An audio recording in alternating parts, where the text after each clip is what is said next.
Okay, now let's study something called as stratified k-fold cross-validation. Stratified k-fold cross-validation. So in ordinary k-fold cross-validation, we divide the data into k-folds. K-fold cross-validation. Okay, we don't care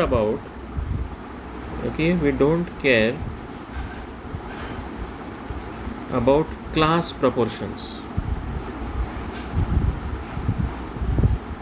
What do I mean by class proportions? For example, my ice cream sales data set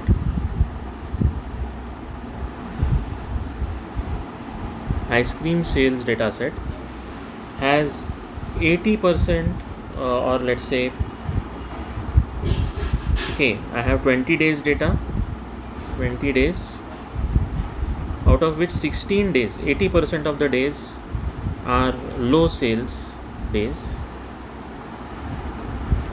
and 20% is 4 days are high sales days.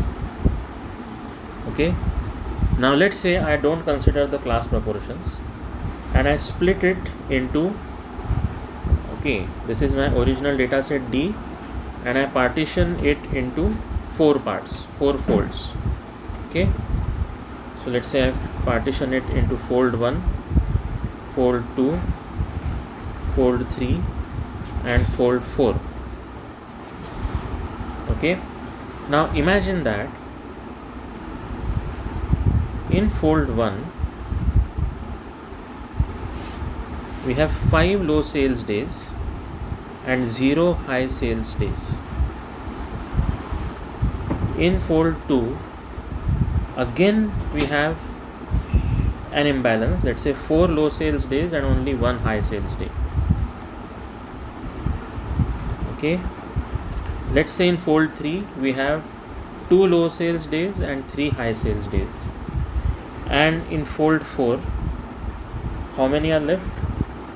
9, 2, 11. Let's say we have 5 low sales days and we have 0 high sales days. This is bad because fold 1 and fold 4 do not have any high sales examples, so they cannot properly test whether the model is able to detect the high sales or not, because they don't have any high sales days. Okay, also this particular fold has too many low sales days, this particular one has too many high sales days, so all of them are problematic because there is no balance between these two classes, that is low sales and high sales. By balance I mean in the same proportion as the original data set. Okay, of course in the original data set we have more low sales days and less high sales days, so according to the original data set this is not a problem, this is fine, this is kind of okay because that is the actual proportion in our data set. So fold 2 is the best because fold 2 is actually representative of the huge or entire of our actual data set. Fold 2 is actually representative of our entire data set.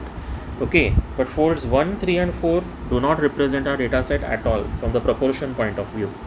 Okay, so what we do is we make sure in case of stratified cross sampling or in case of stratified k-fold cross validation, we make sure that each fold must have 4, it can be at random, but 4 random low sales days and 1 random high sales day. So all the folds should look like this. So 4 1 instead of 5 0, it should all look like 4 1. That is how it should look like. That is stratified cross sampling. That is stratified k-fold cross validation.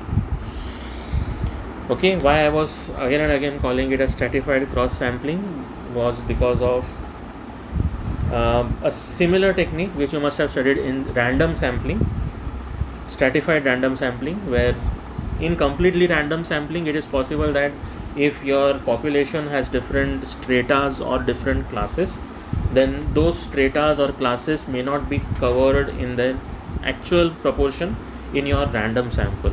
But in stratified sampling, you will make sure, for example, if it's an actual census kind of a thing, or from the actual human population, then if at a particular place there are 600 men and 400 women, then and you're taking a sample of 100, let's say, then it should have 60 men and 40 women.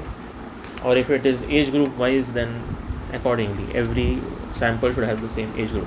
So we also have something called a stratified random sampling, but this is stratified k-fold cross validation.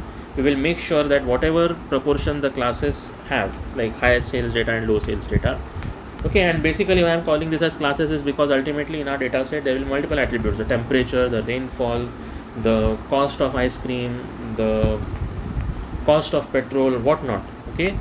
And there will be a label will be whether the sales will be high or whether the sales will be low. So basically you look at the label, okay, and you will make sure that your folds or partitions have the same proportion, like here it was 80% and 20%.